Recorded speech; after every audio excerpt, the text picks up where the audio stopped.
මෙයාට මොකද්ද වෙලා තියෙන්නේ අක්කා? එයාට ඒ උපතේ ඉඳන්මයි. ඔව්. I think ડોක්ටර්ස්ලා බලපු අය කියන්නේ ඔය බෙල්ලේ බලනාලේ පිටලා නැතිකම කියලා තමයි කියලා තියෙන්නේ. අපේ අම්මා කියපු විදිහ තමයි. අපිට වැඩි එහෙම ගොඩක් වැඩි. ඒ කියන්නේ මේ අම්මට එකම දරුවද? ඔව්. දැන් 51ක්. 51ක්. කතා කරන්න තේරෙන්නේ කිසි දෙයක් කතා කරන එක ටිකක් තේරෙනවා අයත් එක්ක හිටපුවාම. ඔව්. පොඩ්ඩක් වචන පිට වෙනවා. එයාට අපි නම කියලා කතා කරොත් එයාට තේරෙනවද? ඔයා දැන් අපි කියන දේ එහෙම තේරෙනවා. එයාට තේරෙනවා. එයාට කියාගන්න බැරි කම තමයි. එයාගේ නම මොකද්ද? චන්ද්‍රසිරි. චන්ද්‍රසිරි. චන්ද්‍රසේන. චන්ද්‍රසිරි. චන්ද්‍රසිරි මේ hina වෙනවා වගේ රියැක්ට් කරන්න අපි ආපු හින්දාද?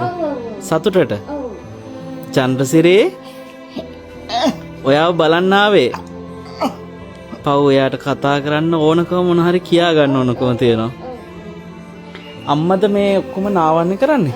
සෝදන්නේ ඔය විල්දරක් විතරගෙන. මොදපු කෝචින් නැතුනේ.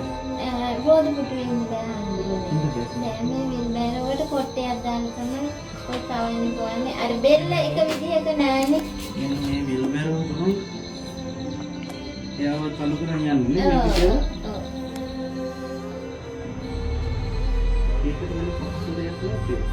සාසදයක් ඉතින් මේ අර පුටුවක් තිබුණේ කලින් ඒ පුටුවේ තින්න අමාරුයි අර යට ටොයිලට් යන්න එහෙම කුදු ගහලාද තින්නේ? ඒ කියන්නේ පරණ කාලේ වනේ මේ ඉස්ලාම තමයි මොන්නේ පහු කාලෙක. පුතා උස්සලම.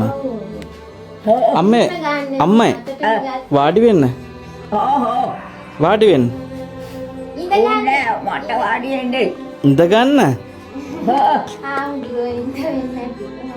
නෑ මං හිටියට කමන්නේ වාඩි වෙන්නකෝ. මේ කොන්ද කුදු ගහලා තියෙන්නෙම පුතා උස්සලානේ. අම්මා කෙලින් ඉන්න. අර ඔබ හිතන්න මේ දරුවා ඉපදිච්ච දා ඉඳන් දැන් අවුරුදු 51ක්ම ඇඳේ. ඒ අවුරුදු 51ම ඔය අම්මා තමයි උස්සගෙන ගිහිල්ලා නාවන්නේ, වැසිකිලි හැමදේම කරවන්නේ. ඉතින් කොන්ද කුදු වෙන එක අහන්න දෙයක්ද? වැඩේ තියෙන දැන් අවුරුදු 76ක් වෙලා තාමත් ඒ අම්මා උස්සගෙන හැම සාත්තුවක්ම කරනවා. විල්බැරෝවේ තියාගෙන. අපිට මෙතනදී දැනෙච්ච දේ තමයි මේ විල්බැරෝව තවදුරටත් ඒ අම්මට පහසු නැහැ. මොකද එක පැත්තකින් උස්සලා තියෙන එක විතරක් නෙමෙයි. රෝද එකයිනේ තියෙන්නේ. එතකොට අත් දෙකට වාරු අරගන්න ඕන එක තල්ලු කරගෙන යන්න. ඉතින් අපිට එතෙන්දී හිතුණා රෝද තුනක් තියෙන. ඒ වගේම මේ යකඩ නැති වෙන මොනවා හරි විදිහක එහා මෙහා ඔසවගෙන යන්න පුළුවන් දෙයක් හදලා දෙන්න ඕනේ කියලා. ඒකටයි මම මේ වෙලාවේ ඔබට ආරාධනා කරන්නේ කවුරු හරි කෙනෙක් ඒ දේ අපිට හදලා දෙන්න පුළුවන් කෙනෙක් ඉන්නවනම් ඉදිරිපත් වෙන්න සහ යෝජනා ඉදිරිපත් කරන්න. මොකද මේ අවුරුදු 76ක ආදරණීය අම්මා ගැන හිතලා දැනට ඒ අම්මා ගෙදරින් යන්න කැමතිත් නැහැ. අම්මා නැති කාලෙක අපිට පුළුවන් ඒ දරුවා බාර ගන්න අපේ කරුණා පාරාදීසෙට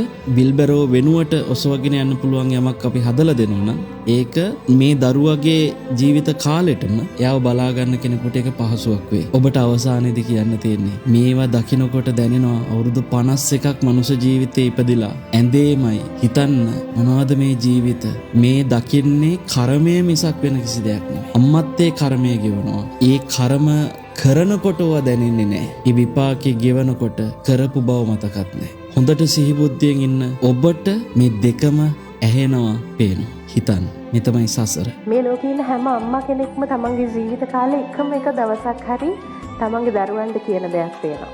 ඒ තමයි ඔයා ඉපදිච්ච දවසේ ඉඳන් අද වෙනකම් මේ හැම දුකක්ම හැම කරදරයක්ම ඉවසගෙන පුතේ මං හිටියේ උඹ හින්දා.